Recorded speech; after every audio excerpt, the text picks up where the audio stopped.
طالب علم میں ایک بہت بڑی خرابیوں میں سے ایک خرابی یہ بھی ہے کہ بسا اوقات کوئی طالب علم کسی عالم دین کو کہتے ہوئے سنتا ہے کہ اس موضوع پر فلاں کتاب بہت مفید ہے، جبکہ وہ طالب علم ابھی ابتدائی درجے کا طالب علم ہوتا ہے۔ وہ جیسے ہی سنتا ہے کہ اچھا اس موضوع پر فلاں کتاب بہت اچھی ہے تو وہ بھاگ کر اس کی طرف لپکنے لگتا ہے۔ یہ بھی طالب علم کی بڑی آفات میں سے ایک آفت ہے کہ وہ اس کلام کو جو کسی عالم نے کیا ہے کسی کتاب کے متعلق اسے اس کے اصل محمل پر نہیں رکھتا۔ اب کسی عالم دین کے سامنے کوئی پختہ ایسے طلبہ بیٹھے ہوئے ہیں جنہوں نے باقاعدہ 8 سال کسی مدرسے میں مکمل درس نظامی کیا ہے، اس کے بعد وہ کسی دورے میں شریک ہیں یا کسی جگہ پر کسی کورس میں انہوں نے حصہ لے رکھا ہے، وہاں پر کوئی عالم دین کو ایسی بات کر دیتے ہیں، یا تخصص کی کلاسز میں عموماً ایسا ہوتا ہے کہ عالم دین کے سامنے، استاذ کے سامنے بڑے لیول کے طلبہ بیٹھے ہوتے ہیں، وہاں پر وہ کسی کتاب کا ذکر کرتے ہیں تو جیسے ہی کوئی ابتدائی طالب علم سنتا ہے کہ اچھا یہ کتاب بہت اچھی ہے، وہ بھاگ کر اس کتاب کو پڑھنا شروع کر دیتا ہے اور اپنا بہت بڑا نقصان اس حوالے سے کر بیٹھتا ہے کہ اسے کچھ حاصل نہیں ہوتا اس کتاب سے، کیونکہ وہ اس کے لیول سے بہت زیادہ اونچی ہوتی ہے۔ اسی حوالے سے یہ بھی ایک مسئلہ جو ہمارے ہاں عموماً سوشل میڈیا پر بعض ناعقبت اندیش لوگ پھیلاتے ہیں کہ کسی عالم دین نے اسی طرح کسی تخصص کی کلاس میں ان کے سامنے درس نظامی کیے ہوئے 8 سال پڑھے ہوئے طلبہ بیٹھے ہوتے ہیں، تو انہوں نے کسی کتاب کے حوالے سے بات کر دی کہ فلاں تفسیر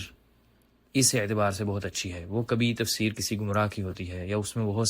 ساری عقیدے کی خرابیاں ہوتی ہیں، اس میں بہت سارے مسائل ہوتے ہیں،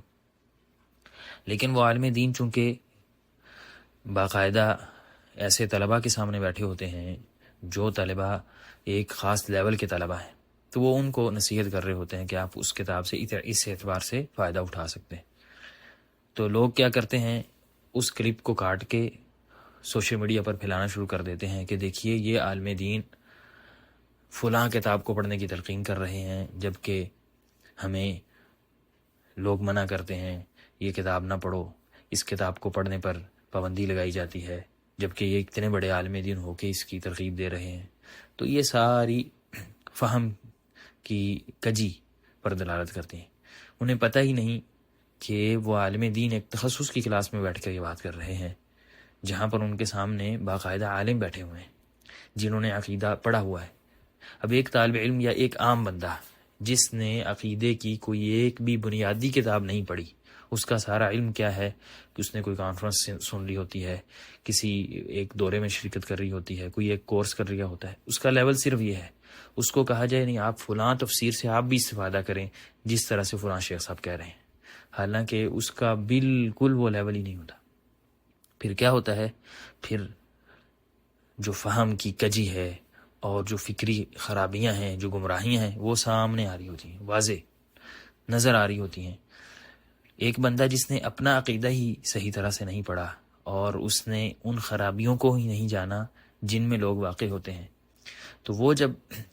ایسے لوگوں کی کتابیں پڑھتا ہے اور ایسے لوگوں کو سنتا ہے جن کو سننا ایک لیول کے بعد ہی انسان کے لیے فائدہ مند ہے کہ وہ اس میں صحیح اور غلط کی تفریق کر سکتا ہے، تو پھر واضح بات ہے کہ اس انسان کی جو اٹھان ہوگی، پروان ہوگی، تو وہ ایک غلط راستے پر ہو جائے گی۔ اسے کیا پتا کہ صحیح کیا ہے اور غلط کیا ہے۔ بعض لوگ یہ بات بھی کر دیتے ہیں کہ آپ ہر ایک کو پڑھیں، ہر ایک کو سنیں اور پھر غلط اور صحیح میں فیصلہ کر لیں۔ ایک انسان جس نے قرآن مجید کا ترجمہ بھی نہیں پڑھا، وہ بیچارے نے، اس کا لیول یہ ہے، اس نے عقیدے کی کوئی بنیادی کتاب بھی کسی عالم سے، استاد سے نہیں پڑھی ہوئی، وہ کیسے غلط اور صحیح کا فرق کرے گا؟ کیا وحی کے بغیر صرف عقل سے غلط اور صحیح کا فرق ہو جاتا ہے؟ اگر کوئی بندہ کہتا ہے کہ صرف ایک انسانی عقل سے صحیح اور غلط کا فرق ہو سکتا ہے، وحی کی ضرورت نہیں، تو یہ تو ویسے ہی گمراہی ہے۔ اور اگر وہ کہتا ہے نہیں وحی کی بنیاد پر ہی آپ فرق کر سکتے ہیں صحیح اور غلط کا، تو پھر کیا طریقہ ہے؟ اس کا طریقہ یہی ہے کہ ایک انسان پہلے اپنے عقائد کو پڑھے، علماء کے پاس بیٹھ کر اساتذہ سے قرآن مجید کی تفسیر پڑھے، احادیث کو پڑھے۔ اس کے بعد اگر وہ اس لیول پر پہنچ جاتا ہے کہ وہ دوسروں کو پڑھ کر ان کے غلط اور صحیح کا فیصلہ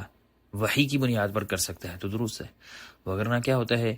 کہ ایک گمراہ شخص بھی دلیل کے طور پر کس چیز کو پیش کرتا ہے؟ قرآن مجید کی آیت کو، احادیث کو پیش کرتا ہے۔ ایسا تو نہیں کوئی گمراہ آئے اور کہے کہ میں قرآن اور حدیث کے علاوہ اپنی طرف سے ایک بات کرنے لگا ہوں، ایسا کہہ کے تو کوئی بھی نہیں کرتا، بلکہ قرآن اور حدیث کا حوالہ دے کر ہی لوگوں کو گمراہ کیا جاتا ہے۔ اور کتنے ہی ہم نے پچھلے ادوار میں ایسے لوگ دیکھے ہیں کہ جن میں یہ گمراہی قرآن اور حدیث کا نام لے کر اور اس کا غلط مفہوم کشید کر کے لوگوں میں انہوں نے گمراہیاں پھیلائیں۔